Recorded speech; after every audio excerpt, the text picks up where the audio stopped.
Hermanos, bienvenidos. Y gracias a ustedes, ¿verdad?, por su ministerio y por su deseo de continuar sirviendo a la iglesia en diferentes contextos. Ya, como no hay pregunta, yo tengo una pregunta. Sí, hermanos, quiero repetirles, si tienen alguna pregunta, levanten la mano y los ujieres van donde ustedes y recogen las preguntas. Pastor, usted habló de la predicación expositiva, del poder de la palabra de Dios. ¿Qué tal la oración? ¿Usted ve algún rol en eso? Definitivamente. Yo creo que la oración es el instrumento que Dios nos ha regalado para aprender a depender de Él, a través del cual hacemos varias cosas. Número uno, expresamos nuestra necesidad y dependencia de Dios. Número dos, es el instrumento que Dios ha dispuesto para Él guiarme también por medio del Espíritu que mora en nosotros y por medio de su misma palabra en la dirección de sus propósitos. De manera que a la hora de yo venir a esta congregación, yo debiera estar tratando en oración de comunicarme con el Dios que está trayendo a esta congregación en este fin de semana, de tal forma que Él pueda ir por medio de su Espíritu poniendo esos impulsos, como llamamos, en nuestro interior a la hora de prepararme de las cosas que yo debiera estar esperando, de las cosas que yo debiera estar. No es una revelación, no es un sueño, no es una visión, pero es una awareness, una conciencia de algo que yo debiera estar tomando en consideración, porque Él conoce la congregación que yo no conozco, Él conoce las necesidades, Él conoce la condición, y en esa misma medida también yo puedo comenzar a descansar más en Él y estar más tranquilo, menos ansioso a la hora de yo predicar su palabra y tener mejor entendimiento de lo que tengo que exponer. Ok, ustedes son predicadores todos, predican básicamente todos los domingos en sus iglesias. Usted, por ejemplo, predica el domingo. ¿Cuándo comienza a estudiar el texto? ¿Va a predicar el domingo? Normal. ¿Usted mismo? Sí. Okay. Normalmente yo empezaría el miércoles para el domingo. Y, por ejemplo, alguna hora durante la semana sobre el texto, ¿cómo lo hace eso? ¿Usted estudia solamente el texto? ¿También estudia su devocional es algo diferente? ¿Cómo usted lo hace en su vida espiritual y la predicación del texto? Sí, normalmente no hay ninguna relación directa entre mi lectura devocional normal. Yo voy siguiendo mi lectura, un plan de lectura de todo el año, algo así, que no tiene por qué tener nada que ver con la predicación, pero muchas veces el Señor sí te habla por lo que tú has leído ese día por la mañana. El Señor hace una relación con lo que vas a predicar, porque Él tiene todo controlado, ¿no? Pero no tiene por qué. Pero yo empiezo sea el martes o el miércoles a leer una y otra vez el pasaje, que puede ser de una serie o no, depende. Y pues cada día hasta el domingo pues sigo, a veces usas libros, comentarios, oras al Señor evidentemente buscando el mensaje que Él quiere también que tú transmitas ese día, y nada, vas siguiendo tu manera de trabajar el texto, ¿no? Perfecto. ¿Me permite? Sí. Porque tengo otra pregunta y esta quiero hacerla también al pastor Miguel. Usted, por ejemplo, ¿cómo usted ayudaría a un pastor que no predica de manera expositiva en su iglesia a iniciar a predicar de manera expositiva? ¿Qué usted le diría a esa persona? Yo creo que mucho es de lo que hablamos de una forma más detallada, que él pueda ver, número uno, que realmente la palabra es la fuente de poder, de transformación. Cristo dijo: Padre, santifícalo en tu verdad, tu palabra es verdad. Es el instrumento de santificación que Dios nos dejó en la noche antes de su crucifixión. Cristo está haciendo énfasis en el uso de la palabra, ayudarle a ver eso en primer lugar. En segundo lugar, ayudarle a ver algunas de las cosas que mencionamos, los beneficios de la predicación, no solamente para la congregación, para el predicador, cómo lo protege, cómo lo guarda, cómo lo hace mejor predicador, cómo le ofrece mayor almacén de material, todo lo que estuvimos poniendo en el día de hoy, quizás de una manera más detallada. Y luego, algo que no hicimos hoy porque no teníamos el tiempo, pero es quizás con más tiempo ayudarle a ver la dinámica de cómo se prepara un sermón expositivo, porque cuando él descubra eso, él se va a sentir mucho más capacitado para estudiarlo, para entenderlo, para exponerlo, para aplicarlo, y él va a comenzar a ver los efectos de eso.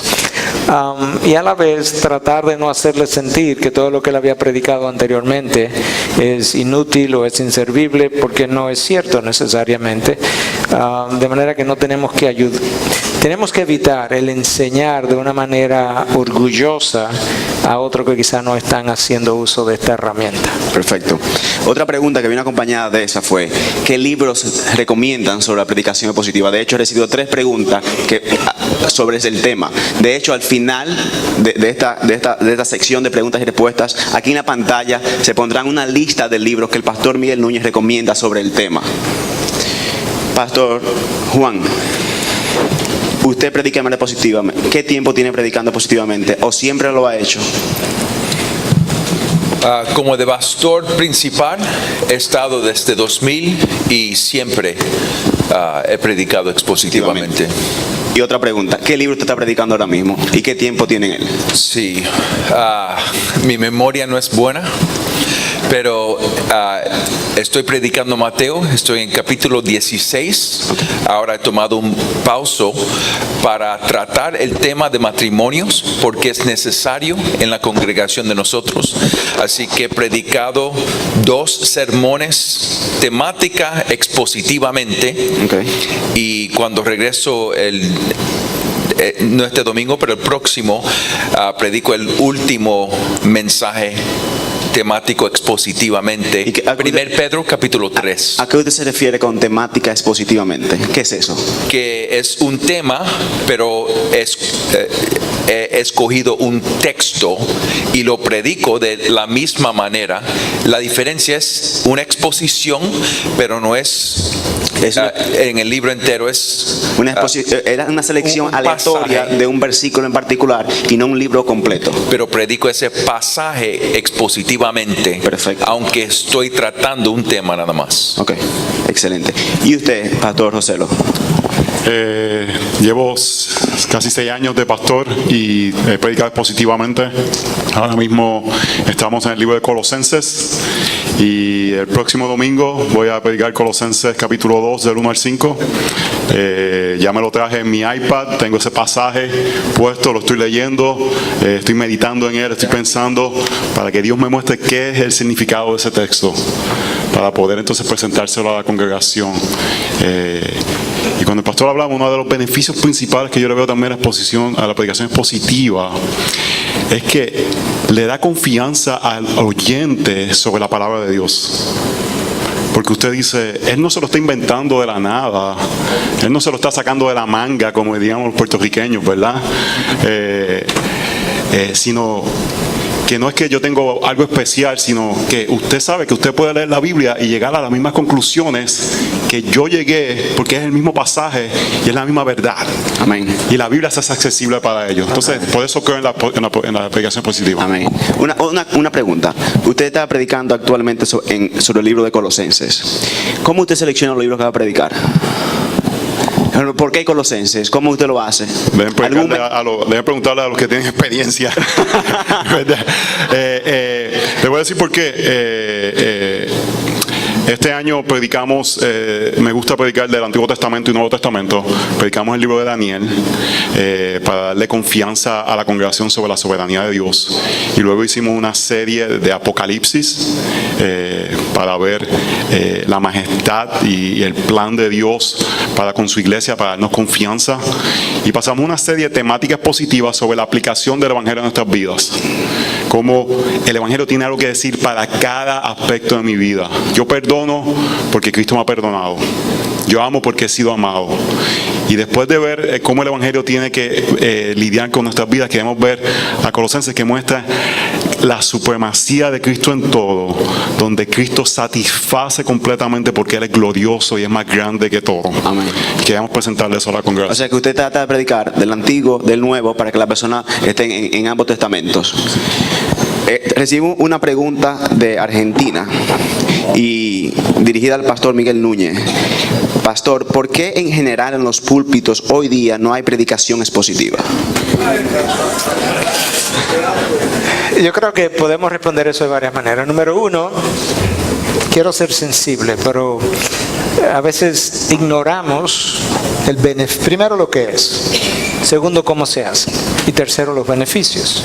Entonces no puedo hacer uso de algo que no conozco.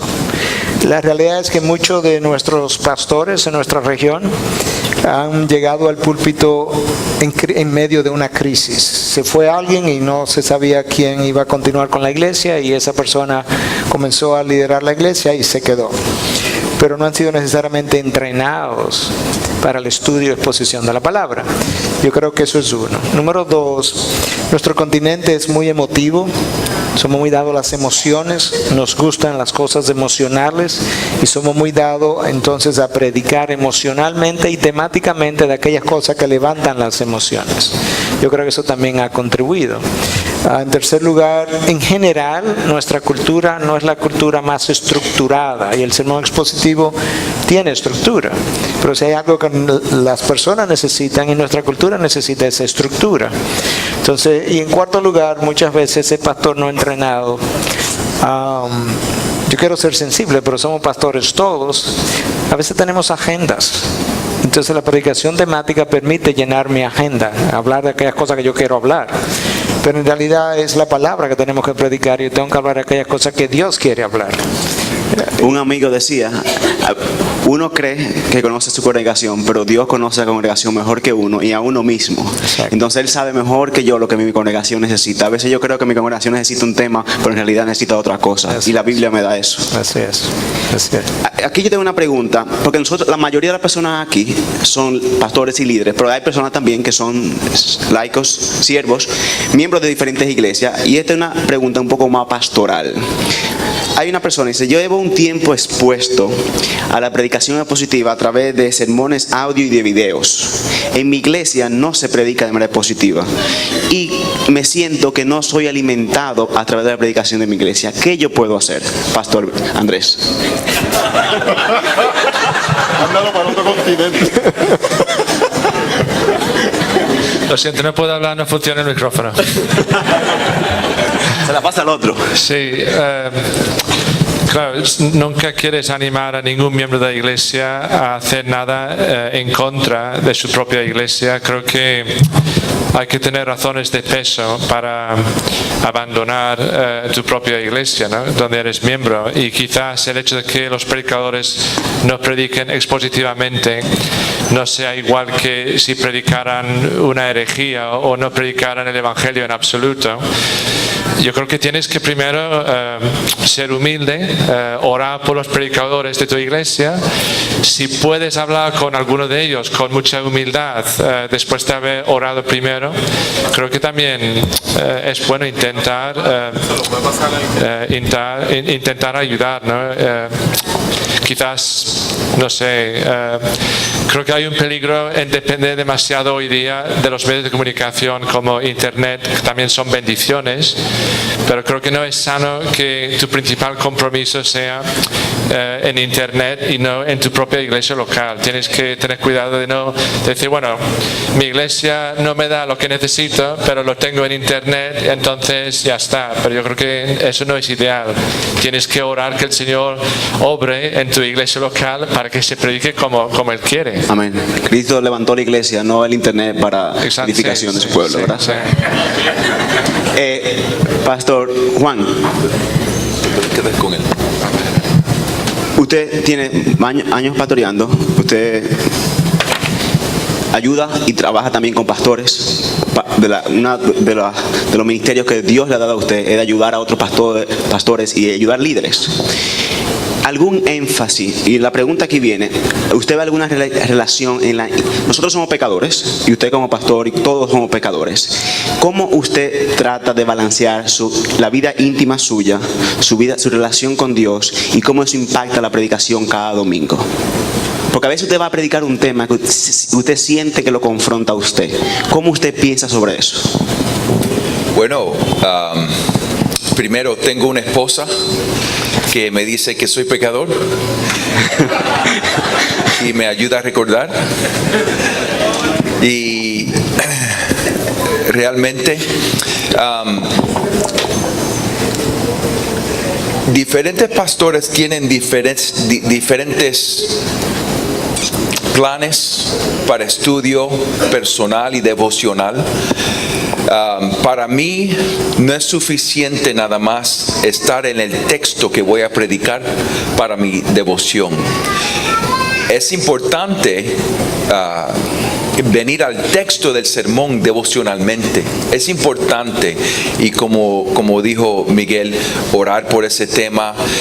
Han dicho que tengo que predicar ese sermón a mí antes de predicar ese sermón a la congregación. Amén. Así que eso es importante. Si no me afecta a mí, no creo que va a afectar la congregación. Amén. Y si algo ha pasado en la semana que me ha afectado en el sermón, trato de comunicarlo en una manera que edifica la iglesia. Ahora, lo que yo he encontrado es que para poder predicar la palabra, para mí es necesario leer la Biblia. Así que tengo un plan de leer la Biblia largamente. Así que yo creo que Tim Keller dice que para leer la Biblia no es que tienes que tener un plan que la lees en 1 año o 2 años, pero es que es importante leer largas partes de la Biblia, y yo trato de leer por lo menos 5 capítulos al día. No logro cada día. Esta mañana no he podido leer la Biblia porque llegamos anoche, me acosté a las 4 de la mañana, pero logro 5 capítulos al día, porque eso me da el punto de vista de la Biblia entera cuando estoy estudiando ese pasaje, y me ayuda a mí a entender, y yo estoy orando cuando estoy preparando que me afecte este texto. Gracias. Pastor, hay una pregunta. En su exposición usted trató varios temas y trató unos temas que son un tanto técnicos para algunas personas, y ellos quieren que usted le ayude a entender un poco cuando usted se refería al ethos, al pathos y etcétera, dicen. Okay. En la retórica clásica que antecede incluso el tiempo de Cristo, creo que va hasta Aristóteles, se reconocía que en toda exposición habían diferentes elementos importantes que afectaban a los oyentes. Uno era el contenido, si estoy hablando algo con sustancia, algo con carne, algo que tiene peso. Entonces ese era el logos. Logos es palabra, la palabra que estoy diciendo, que componen el contenido. Entonces eso es importante, porque a lo mejor lo que estoy comunicando no es liviano, no tiene ninguna importancia, quizás no es ni siquiera la palabra de Dios. Entonces a la hora de predicar, el logos, el contenido, es vital. Lo segundo es el pathos, por la forma como eso es comunicado. Si nosotros estamos hablando del peso de la palabra, de la convicción que la palabra produce, pero en nosotros no hay ninguna pasión a la hora de comunicar eso, los otros no van a estar muy convencidos de que realmente es así como yo lo estoy tratando de comunicar. Porque el peso, la fuerza, la energía del texto no se corresponde con la pasión que el texto está levantando en mí. Y de ahí entonces que el texto tiene que afectarme a mí durante la semana. Ese es el pathos. Y el ethos, de donde viene la palabra ética, es el carácter del predicador. Muchas veces alguien puede estar predicando y hay gente que lo conoce y dice, pero ni él mismo se cree eso. Porque él no está viviendo lo que él está predicando. Entonces, uno de los textos que yo quizás lamentablemente brinqué porque no tenía todo el tiempo necesario, pero es cuando Pablo le habla a Tito y le habla de la necesidad de ser ejemplo, y le habla a Timoteo también de ser ejemplo. Le dice a Timoteo en palabra, en acción, a pesar de su juventud. Nosotros tenemos que ser ejemplo, porque cuando no lo somos, a veces entonces nuestro accionar habla más alto que nuestra prédica, y a veces mis acciones no dejan que usted escuche mi prédica, y de ahí la importancia del ethos. Otra pregunta para usted, Pastor Núñez. El Espíritu Santo, ¿qué rol juega el Espíritu Santo en la predicación expositiva? Yo creo que es vital. Él inspiró la palabra en el primer lugar. Número 2, Él mora en mí y Él es quien me ilumina la palabra. Él es como el foco que prende a la hora de yo ver en el texto lo que necesito ver. Y muchas veces yo he estado leyendo un texto que lo leo la primera vez y como me digo a mí mismo, bueno, yo no sé qué voy a sacar de este texto. Y luego tú lo vuelves a leer y lo vuelves a leer, y como que el Espíritu comienza a traer luz y a traer luz. Tú comienzas a ver todo lo que había ahí, y muchas veces termina siendo un gran sermón en contenido y demás. Pero eso es algo que el Espíritu produce. El Espíritu es que va a estar también circuncidando los oídos de aquellos que van a escuchar. Y yo tengo que depender de Él y pedirle a Él que haga esa acción en ustedes, de tal forma que es importante a la hora de predicar, es importante a la hora de escuchar, mi dependencia del Espíritu. De lo contrario, yo voy a creer que esto es algo que yo fabrico en mi poder, y yo tengo la sabiduría, yo tengo la luz, y yo me convierto en el centro de la comunicación, cuando en realidad el Espíritu es lo que va a mantener a Cristo en el centro. Amén. Y de ahí la necesidad de la llenura de ese Espíritu a la hora de estudiar. Amén. Y predicar. Gracias. Pastor Joselo, usted estudió en el seminario, ha estudiado los idiomas. Entonces tenemos una pregunta que viene de internet, desde la República Dominicana, y dice: ¿es imprescindible el uso de la referencia al griego como base para la garantía de una predicación efectiva? La respuesta corta es no. No creo que uno necesite saber los idiomas originales para poder un texto predicarlo fielmente. Es una herramienta que ayuda. Yo no solamente leo en español, trato de leer en inglés, porque a veces la traducción en inglés de la Biblia me muestra algunos aspectos del pasaje que no he visto, y también utilizo los idiomas originales como un recurso. No soy tan diestro como otros, pero en los comentarios y de diferentes herramientas para ayudarme, pero la respuesta corta es no. Pero a la misma vez es una herramienta que si uno tiene la oportunidad de poder aprenderla, ayuda para poder, lo que al final lo que queremos es ser fiel al pasaje, y herramientas que nos ayudan a ser fiel al pasaje, mientras tengamos la oportunidad de poder aprenderla, serían de gran ayuda. Okay, por ejemplo, ¿qué herramienta usted usa? Usted va a predicar Colosenses la semana próxima. ¿Qué herramienta usted usa como de ayuda a esa predicación? Bueno, yo comienzo leyendo el pasaje antes que nada, y trato de hacer un esquema del pasaje sin ayudas externas, y luego que hago eso, trato de ir a diferentes comentarios y también a diferentes herramientas, anuncios para el amigo Logos, herramientas como Logos. Yo utilizo la competencia, pero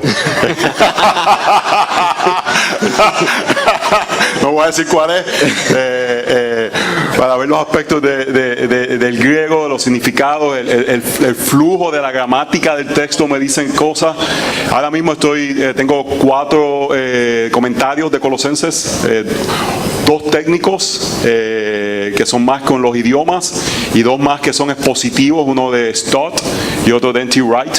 Así que trato de combinar eso para ayudarme a ver que estoy por el buen camino. Perfecto. Gracias. Y con referencia a los recursos, les repetimos que al final tendremos aquí una lista de recursos que ustedes pueden usar, que le ayudarán a ustedes en la predicación expositiva. Usted, Pastor Juan, está actualmente predicando el libro de Mateo, ya lleva un tiempo. ¿Qué libro usted va a predicar después? Y, por ejemplo, ¿con qué tiempo de antelación usted decide qué libro usar? Por ejemplo, hablamos de que predique el Antiguo, el Nuevo Testamento, ambos, pero ya se está preparando para que termine con Mateo, predicar algún otro libro. ¿Cómo usted piensa sobre eso? Sí, yo pienso no nada más Antiguo Testamento y Nuevo Testamento, pero diferentes tipos de literatura. Así que para mí es importante. He predicado Génesis, Éxodo, Levítico, historia narrativa, pero también es necesario predicar diferentes tipos. Así que, por ejemplo, he predicado evangelios, el evangelio de Juan, estoy en Mateo, he predicado las cartas de Pablo, a Santiago, primer de Pedro, pero no he predicado literatura de sabiduría. Así que yo todavía tengo un tiempo en Mateo, pero ahora estoy consiguiendo libros para tratar de entender la literatura de sabiduría, y estoy leyendo. Por ejemplo, Proverbios. Sí, Proverbios, sí, okay. Pero sí, voy, yo estoy pensando ahora en este momento que voy a predicar sobre Proverbios. Okay. También tengo otros pastores, tenemos un concilio de ancianos, y yo hablo con ellos, pido que oren por mí, y los pastores que están de tiempo completo conmigo, estamos pensando siempre de las necesidades en la iglesia, y trato de planificar. Cada verano yo voy con mi familia en vacaciones, y en esas 3 semanas yo trato de salir de esa vacación, no en el tiempo que estoy con ellos, pero por la noche y por la mañana cuando estoy solo. Yo trato de salir de esa vacación con un plan por el año entero. ¿Cómo en la noche solo? ¿Usted no anda con su esposa? Yo me quedo muy tarde. Okay. Yo me quedo despierto muy tarde. Okay. Y entonces cuando yo tengo 5 hijas y una esposa, así que vivo con 6 mujeres. Así que necesito mi espacio de hombre solito. Okay. Y lo hago en la playa. Okay. Y salgo con un plan por el próximo año. Perfecto. Pastor Andrés, aquí yo he recibido varias preguntas que no son relacionadas al tema, y las estoy guardando para mañana porque discutiremos otros temas que responden a esas preguntas. Pero hay una pregunta que por la naturaleza yo quise hacérsela a usted ahora. ¿Cómo yo sé que soy salvo? Sí, es una pregunta muy importante, porque sabemos que si lo somos, el Señor quiere que lo sepamos, porque Juan dice que había escrito esas cosas para que supieran que tenían vida eterna. Entonces Dios no quiere que si somos salvos que no lo sepamos. Entonces Dios quiere que tengamos esa seguridad. Yo creo que hay 3 maneras básicamente de saber si somos salvos o no, y creo que la clave está en aplicarnos las 3 ideas, y no solamente una o 2 de las 3. Una de las formas es simplemente aplicándonos las promesas del Evangelio. Dios dice: el que cree en Él es salvo. Si yo he creído en Jesucristo como mi Salvador realmente de corazón, entonces según la promesa de la Biblia yo soy salvo. Jesús dice: al que a mí viene no le echo fuera. Entonces, si yo he ido a Él sinceramente y le he pedido que me salve, yo tengo que confiar que Él me ha salvado. Entonces esa es una manera, aplicándonos simplemente las promesas del Evangelio. Pero también hay otra manera, y es la prueba, digamos, de la vida de la persona, porque Juan dice en 1 de Juan: sabemos que hemos pasado de muerte a vida en que amamos a los hermanos. Entonces hay una serie de frutos que deberían producirse en alguien que realmente Dios ha salvado. Entonces ahora hay que tener cuidado con esto, porque por un lado la salvación no es por obras, y también hay personas muy introspectivas que pueden buscar fruto en su vida y siempre dicen: no es suficiente, no soy salvo porque yo quisiera ver más amor por el Señor, más amor por los hermanos, más santidad, más oración, y no lo veo, y por lo tanto, conclusión, no soy salvo. Uno no tiene que ser demasiado exigente consigo mismo, porque eso puede ser una acusación de Satanás para minar nuestra confianza en el Evangelio. Pero por otra parte, si alguien dice: dice la Biblia, al que a mí viene no le echo fuera, yo he ido a Él, no importa cómo viva, porque la promesa de Dios me dice que soy salvo. Pero cuidado con eso, porque al final Jesús dirá a mucha gente, nunca os conocí. Entonces ellos vivieron con la confianza supuestamente en su propia salvación, pero estaban engañados, o sea, se habían engañado a sí mismos. Entonces, y luego hay otra prueba, y es Romanos 8, habla del Espíritu Santo. Dice, el Espíritu da testimonio a nuestro espíritu de que somos hijos de Dios. Entonces hay una obra directa del Espíritu Santo que no depende ya de mi fruto o de mi santidad o de mi amor por los hermanos. El Espíritu Santo, ya que somos hijos adoptados de Dios, el Espíritu Santo hace una obra directamente en el corazón del creyente que lo sea de verdad para darle seguridad de salvación. Pero como he dicho al principio, para mí es un error confiar solamente en una de estas tres maneras de saber que somos salvos. Tenemos que analizarnos a la luz de las tres maneras, que así conseguimos el equilibrio o el balance entre las tres maneras, ¿no? Perfecto, muchas gracias. Como me enseñaba un amigo, él decía, no es la cantidad o el tamaño de mi fe, es el objeto de mi fe que me salva, mi fe en Cristo Jesús, Dios hecho hombre. A usted mismo, Pastor Andrés, ¿qué tiempo usted dura preparando un sermón? Bueno, yo debería explicar que tenemos reuniones en nuestra iglesia mañana y tarde. No siempre predico yo. Los domingos, mañana y tarde. Sí, okay. Y entonces, por ejemplo, yo estoy haciendo dos series, una por la mañana y otra diferente por la tarde, aunque no siempre me toca a mí predicar. Pero entonces yo suelo predicar 2 o 3 veces cada semana, entonces claro, no es una sola predicación. Pero como media, yo creo que dedico más o menos 7 o 8 horas a preparar una predicación. Ok, perfecto. Pastor Miguel, la predicación es positiva. Aquí tenemos personas, y aquí presentes, en este salón y también a través de internet, que vienen de diferentes denominaciones, metodistas, presbiterianos, bautistas, pentecostales. La predicación es positiva. ¿Puede ser predicada en cualquier denominación, en cualquier congregación? Claro, definitivamente que sí, porque estamos estudiando la misma palabra que todos leemos. Y esa misma palabra entonces debe ser estudiada de la misma forma. Ahora sabemos que en diferentes contextos quizá hay algunos pasajes que son vistos de una manera o son vistos de otra manera. Pero a esa conclusión debiéramos estar llegando a través del mismo ejercicio hermenéutico y exegético para llegar a esa conclusión. De manera que no es un método de estudio denominacional, es un método de estudio de la palabra. Y ya cada denominación deberá aplicar la misma metodología. Es como las matemáticas. Las matemáticas no las usamos en Estados Unidos de una manera y en China de otra manera y los japoneses de otra manera, porque tendríamos graves problemas. Como lo tenemos en la iglesia, por no usar el mismo método en todas las denominaciones. Pero ciertamente es como debiera ser estudiadas. Pastor Núñez, el pastor José lo dijo, que él predicó recientemente de Daniel y predicó de Apocalipsis. Ahora está predicando a Colosenses. ¿Cómo se puede predicar Apocalipsis de manera expositiva? Yo creo que cada vez que uno se aproxima a la literatura apocalíptica, antes de decir sí o no, yo creo que el predicador tiene que tener en cuenta varias cosas. En primer lugar, él tiene que admitir que es una literatura difícil de entender. En segundo lugar, tiene que saber que esto es una literatura que frecuentemente está, sobre todo Apocalipsis y partes de Daniel, que tiene que ver con sueños y visiones, que tiene que ver con algo que ha sido revelado en un momento de dificultad, de estrés. Y a la hora de él querer predicar esto, necesita tener en cuenta también que aquí hay mucho de simbolismo, mucho de metáfora.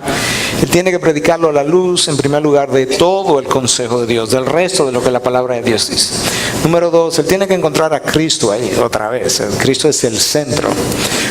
Número 3, tiene que recordar que hay algunas cosas en la literatura apocalíptica que son vitales. Hay una tensión entre Dios, la fuerza del bien, si quisiéramos decir, y Satanás frecuentemente, entre el mundo de las tinieblas y el mundo de la luz, que sale a relucir de una manera extraordinaria en la literatura apocalíptica. En tercer, cuarto, quinto lugar, ya no sé por dónde voy, pero La literatura apocalíptica frecuentemente nos da una visión de cómo las cosas lucen desde arriba versus cómo las cosas lucen desde aquí abajo. Yo tengo que saber que la literatura apocalíptica está mirando frecuentemente al futuro, mientras yo vivo en el presente, y por tanto yo tengo que ver el presente a la luz de la eternidad a la hora de estudiar la literatura apocalíptica. Sin embargo, yo tengo que hacer uso también de cosas que hago uso en la predicación expositiva. Yo tengo que saber cuál es el propósito del libro, cuál fue el contexto histórico en el que se dio. Yo tengo que saber qué estoy leyendo. Si estoy leyendo una narración, que frecuentemente no es el caso en literatura apocalíptica, estoy leyendo un lenguaje poético, un lenguaje apocalíptico. O sea, el género literario El juega género un papel en literario eso. exacto, es distinto. No lo que yo leo como un simbolismo es algo literal, porque voy a caer en grandes aberraciones. Y hay algo importante en la literatura apocalíptica, es que Dios gana. Al Amén. final, Dios tiene la victoria. El pecado es tomado seriamente, el pecado es juzgado, hay un fin de la historia, y nosotros saldremos airosos. Entonces, porque yo tomo todo eso en cuenta, entonces yo debo comenzar a ver en este texto qué es lo que está pasando. Pastor Juan, ¿cómo usted predica textos difíciles? Hay textos que son más difíciles que otros. ¿Cómo usted lo hace? Bueno, por eso es que es importante planificar exposición consecutivamente. Consecutivamente, porque eso nos fuerza a predicar pasajes difíciles. Y uno tiene que venir a esos pasajes con mucha humildad, mucha oración, y tenemos que entender que hay diferentes niveles de creencias en la iglesia de nosotros. Decimos que hay las creencias central del Evangelio. Si sacas una de esas creencias, ya uno no es cristiano. Por ejemplo, la Trinidad. La Trinidad. Dios. Es central. La divinidad de Cristo. Sí, el Evangelio.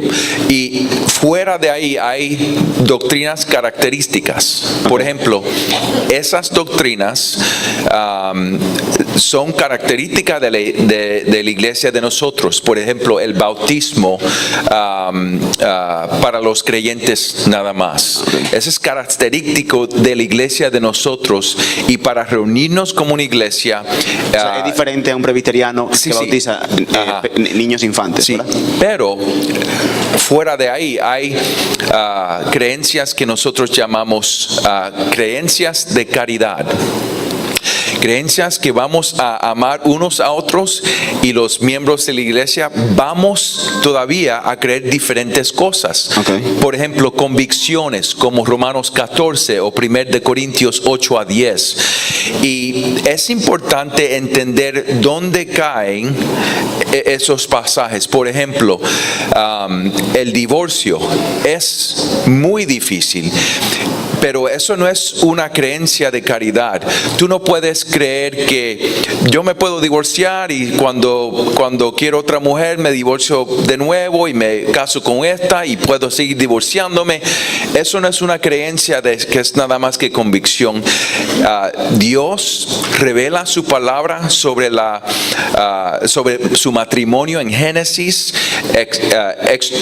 Ezequiel 16, Oseas 1 a 3, Efesios 5 apunta a Cristo, pero vamos a tener diferentes tendencias. Por ejemplo, ¿el divorcio se permite o no se permite? Y si se permite, ¿en cuáles puntos se permiten? Ahí es donde tenemos que tener humildad, estudiar, y para mí esa es la importancia de ancianos juntos, que podemos estudiar juntos. Por ejemplo, cuando usted llega a un pasaje difícil, usted va a los demás pastores de su iglesia y le dice, ayúdame a entender aquí, vamos a hablar y orar sobre este tema, y ellos le ayudan a usted a estudiar un pasaje. Yo recuerdo también que una ocasión usted mencionó, y usted decía en una conferencia, es clave siempre tratar de entender los versículos más difíciles a la luz de los más claros. Sí, eso es importante, eso es clave. Pero cuando hay un pasaje que es tan difícil,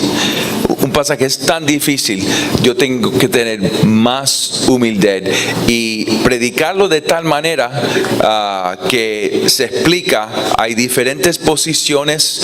Lo mejor que yo lo puedo entender en este momento es esta posición. Perfecto. Una de las preguntas, que no fue pregunta, fue un comentario del pastor Xavier, me dice que estamos fuera de tiempo, pero antes de concluir, yo quiero hacerle una pregunta al pastor Miguel. Pastor, solamente predicación expositiva, ¿cómo usted instruye a su iglesia? Y en la predicación, ¿usted trata de llevar aplicaciones diferentes, por ejemplo, a una persona madura en la fe, a un nuevo creyente? ¿Cómo usted piensa sobre eso? Yo creo que la iglesia siempre tiene en domingo gente madura en la fe y gente no madura en la fe y tiene incrédulos. Yo creo que la aplicación tiene que ver más con el texto que tengo delante. Y entonces yo tengo que considerar, como hablamos, aplicaciones de contenido. El contenido que tengo, ¿cómo lo puedo aplicar a la vida de esta congregación que está en múltiples niveles de santificación, de acuerdo a lo que estoy presentando? Y otras veces es aplicaciones que tienen que ver con la conducta. ¿De qué manera esta aplicación puede ayudar a la congregación a obedecer mejor el contenido que estoy presentando? Entonces, cuando yo pienso en aplicaciones, la pienso en esos dos grandes sombrillas. Aplicaciones de contenido y aplicaciones de conducta. Entonces, y ya eso va a aplicar a diferentes niveles que están presentes en la congregación. ¿Y dónde colocarla? Yo hablé un poquito sobre eso, dependiendo de la estructura de mi sermón. Si tengo un sermón inductivo versus uno de... Por ejemplo, usted dice, bueno, hoy estoy predicando este tema, en la semana pasada el hermano Gadiel me habló mal, yo tengo que dar una aplicación a él porque me habló mal. Usted no hace eso. No, definitivamente que no, porque esa aplicación va a estar divorciada probablemente de mi texto. Exacto. A menos que mi texto coincida con cómo hablar entre nosotros, en cuyo caso el hermano Gadiel no se debe ofender porque eso es el texto que seguía. Y eso es uno de los muchos beneficios de la predicación expositiva, es que yo no determino lo que voy a decir, el texto me dice a mí lo que yo tengo que decir el próximo domingo, a domingo tras domingo, y eso es una de las razones, entre otras, por la que yo amo la predicación expositiva. Cuida la posición pastoral frente a las ovejas, de no ser acusado de querer imponer su agenda o estarle hablando a perencejo, a sutanejo, o estar atizando el fuego en una dirección, porque él está no solamente exponiendo, sino aplicando también conforme al contenido de la palabra y no conforme al problema que está ahí presente. Pastor Ocelo, ¿usted puede cerrarnos en oración, por favor? Será un privilegio. Señor, estamos agradecidos de ti. Tú nos has dado un regalo. Nos has salvado, Señor, y te has revelado a nosotros. Y te has revelado por medio de tu gloriosa palabra, Señor. Señor, en la palabra tenemos lo que necesitamos para conocerte, para ser salvos y para crecer en santidad, Señor. Y te pedimos en tu misericordia que nos permita ser fieles al exponer tu palabra, Señor. Señor, te pedimos que haya fruto de lo que se ha enseñado hoy. Y Señor, que podamos cada vez ser mejores mayordomos de este regalo que tú has puesto en nosotros, que es tu palabra. Señor, es tu palabra. Es tu palabra, Señor. Queremos presentarla con cuidado, con amor, como lo que es, Señor. Para que tu pueblo sea edificado y tú seas glorificado, Señor. Así que, Señor, te pedimos, ayúdanos, que tu Espíritu Santo nos llene y llene nuestras congregaciones, Señor, para que tu palabra tenga el efecto para la cual fue creada. Para tu gloria oramos, Señor. Amén. Muchas gracias.